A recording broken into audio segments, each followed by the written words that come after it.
কি ভাবছো? রাস্তা থেকে ভিডিওটা কেন শুরু করলাম? আমরা কোথায় যাচ্ছি? চলো শেষ পর্যন্ত দেখো, সব জানতে পারবে। হ্যালো এভরিওয়ান, আসসালামু আলাইকুম। কেমন আছো তোমরা সবাই? আশা করি আল্লাহর রহমতে সবাই ভালো আছো। আমরা এখন বাপের বাড়ির উদ্দেশ্যে রওনা দিয়েছি। ছেলে মেয়ে নিয়ে আমি এখন যাচ্ছি। তোমাদের ভাইয়া দুপুরে যাবে। তো চলো আজকের পুরো দিনটা একসঙ্গে কাটাই। বেশ কয়েকদিন পর আজ বাবার বাড়ি যাচ্ছি, আর সঙ্গে আছে তোমাদের ভাইয়া। প্রায় 4 মাস পর আজ আমরা 3 বোন একসাথে হব। সবার ব্যস্ততার কারণে ইচ্ছে থাকলেও খুব একটা যাওয়া হয় না। আর হ্যাঁ, আগে থেকেই বলে রাখি, আজকের ভিডিওটা একটু ছোট হবে, তবে চেষ্টা থাকবে প্রতিদিনই ছোট হলেও নিয়মিত ভিডিও দিয়ে তোমাদের সামনে হাজির হওয়ার। আশা করি সব সময়ের মতো আজও পাশে থাকবে। বাড়ির সামনে রাস্তা দিয়ে হেঁটে যাচ্ছি। ছেলেমেয়েরা হাঁটতে হাঁটতে কত দুষ্টুমি করছে দেখে সত্যি খুব ভালো লাগছে।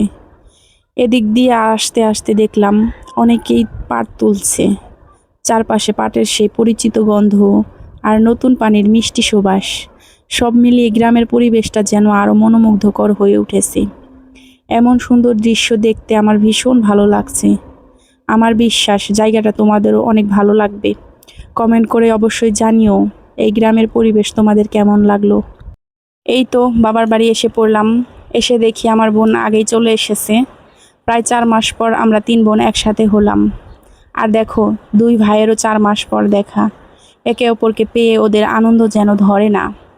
এমন মিলন মেলার মুহূর্ত সত্যি অনেক সুন্দর, আর এই আনন্দ ভাষায় প্রকাশ করার মতো না। আলহামদুলিল্লাহ, সবাই একসাথে হতে পেরে মনটা ভরে গেল। এসে দেখি মা পিঠা বানাচ্ছে। মা একটু ঘরের ভেতর কাজে গেল, তাই আমি এসে বসে গেলাম পিঠা বানাতে। মায়ের হাতের কাজ করতে সব সময় আলাদা একটা ভালো লাগা কাজ করে। আর একটু পরেই তোমাদের ভাইয়া চলে আসবে, তারপর সবাই মিলে একসাথে বসে দুপুরের খাবার খাবো। অনেকদিন পর সবাই একসাথে হওয়ার আনন্দটাই যেন অন্যরকম। আলহামদুলিল্লাহ। আমাদের মানিকগঞ্জের চিতই পিঠা সবারই খুব প্রিয়। বাড়িতে কোনো মেহমান এলে যত রকম খাবারই থাকুক না কেন, চিতই পিঠা না থাকলে যেন আপ্যায়নটাই অসম্পূর্ণ মনে হয়। এই পিঠাটা আমাদের এলাকার একটা ঐতিহ্য বলা যায়। গরম গরম চিতই পিঠা আর সঙ্গে ভর্তা, গুড় বা মাংসের ঝোল খেতে সত্যিই দারুণ লাগে। তোমাদের এলাকায় কি চিতই পিঠা এতটা জনপ্রিয়? কমেন্ট করে অবশ্যই জানিও। তো অবশেষে অনেকক্ষণ পর তোমাদের ভাইয়ার দেখা মিলল। আজ একটু বেলা করেই এসেছে। আসার সঙ্গে সঙ্গেই আর দেরি না করে খেতে বসিয়ে দিলাম। খুব বেশি আয়োজন না, একেবারে ঘরোয়া আয়োজন। গরুর মাংস, পোলাও, আর সঙ্গে ছিল আমাদের সবার প্রিয় চিতই পিঠা। পরিবারের সবাই মিলে একসাথে বসে খাওয়ার আনন্দটাই যেন সবচেয়ে বড়। আলহামদুলিল্লাহ। তো এখানে তোমাদের ভাইয়াকে উপরে একাই খেতে বসাইছি, কারণ কেউ তো ক্যামেরার সামনে আসবে না, সবাই বলে লজ্জা পায়, তার জন্য। আর এখানে কেউ আসেনি, মানে পাশে সোফা আছে, ওখানে বসছে, নিচে বসছে, কেউ বাইরে বসছে চেয়ারে, এভাবে করেই সবাই খেতে বসছি। আর এখানে আমার পাকা বুড়িটা শুয়ে আছে, তো দেখো ঘুমাচ্ছে। সারাদিন শুধু ঘুমায়, একটু মানে উঠে না, বেশিরভাগ সময়টাই ও ঘুমিয়ে থাকে। তো তাই মাশাআল্লাহ আলহামদুলিল্লাহ, খুব ভালো লাগতেছে।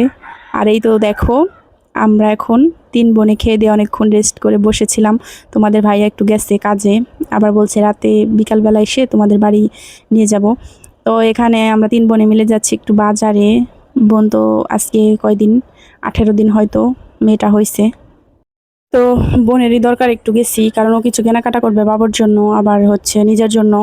আমার তেমন একটা কিছু দরকার নেই, বলতেছে চলো আপা যাই, কারণ আমরা বেশিরভাগ সময় 3 বোনে কিছু কেনাকাটা করলে একসাথেই যাই, কিংবা ও ও ছোট, ওর সাথে যাই।